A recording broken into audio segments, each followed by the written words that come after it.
History of the Buddha image, and why must one pay homage to it? The history of the Buddha image.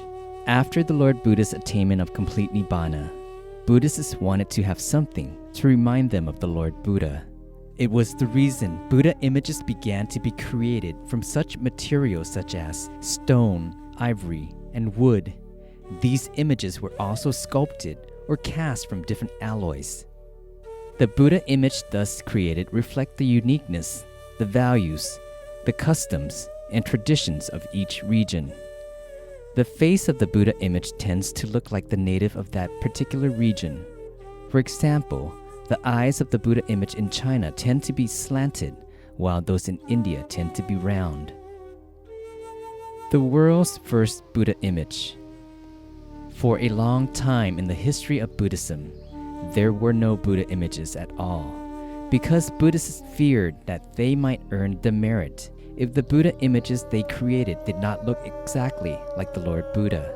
But around 300 BE, King Ashoka the Great had the first stupa called Sanji and the first Ashoka pillar built for the purpose of propagating Buddhism widely. However, after 300 years, the memory of what the Lord Buddha looked like had long faded. Therefore, only the stupas, the Dhamma wheel, the Bodhi tree, etc. were built then. In 600 BE, King Alexander the Great successfully invaded India, and later Greek rulers such as King Milinda and King Kanasaka of the kingdom of Kusana became Buddhists.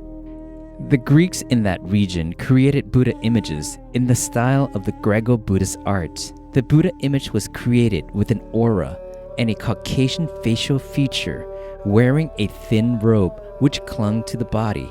Such Buddha images are called Gandhara Buddha images, and they are acknowledged worldwide as being the world's oldest and most beautiful Buddhist art. These Buddha images were created around 2,000 years ago in the kingdom of Gandhara, which is where Afghanistan and Pakistan are located today. The Buddha image can look different even within one country, depending on the time period that it was created. But there are three main ways whereby the Buddha image was created as follows. 1. Through imagination. It is based on the concept that the Buddha image created must not look like an ordinary person. It must look like someone who possesses supernormal power and supernormal virtues. It must be very easily recognizable and beautiful, and it must inspire awe and respect in an onlooker. 2. Through the 32 perfect man physical attributes as recorded in the Tipitaka. Such attributes include a tiny white tuft of hair between the eyebrows, smooth and round feet, etc. 3. Through Dhamma practice. It is based on the inner Dhammagaya as witnessed by the highly accomplished practitioner of Vichardhamagaya. The inner Dhammagaya is the Buddha image seated in the half-lotus position. He is as glorious and as crystal clear as a diamond, possessing all 32 physical attributes and 80 minor attributes of the perfect man except with the lotus bud on his raised crown. Paying homage to the Buddha image. When one hears the national anthem being played, one stands up not so much to pay respect to the flag itself as much as to pay respect for the nation's forefathers. When one pays respect to the images of one's forefathers, one is not so much paying respect to the images as paying respect to the forefathers' virtues and memory. Likewise, one pays homage to the Buddha image, whatever material it is made of, whatever its size, whatever its appearance, in order to pay homage to the Lord Buddha and the Buddha virtues, namely kindness, wisdom, and purity. One pays homage to the Lord Buddha out of one's gratitude for his teachings, which enable one to live life accordingly.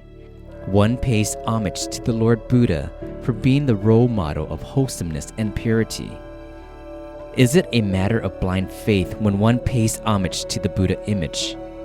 Blind faith means believing without deep understanding, believing in what is harmful, believing in what is not real, believing in what is unwholesome, agreeing to do what one is told without exercising one's good judgment. Since the Buddha image represents the Lord Buddha, who is a real person and whose teachings are about universal truth, Paying homage to the Buddha image has nothing to do with blind faith. However, some people regard the Buddha image as being a sacred object that can grant them their wishes. This is a misunderstanding, of course. It is much better for them to study the Lord Buddha's teachings and practice them so that they can improve the quality of their lives. The Buddha image is not a decoration. Some people view the Buddha image as nothing but a work of art.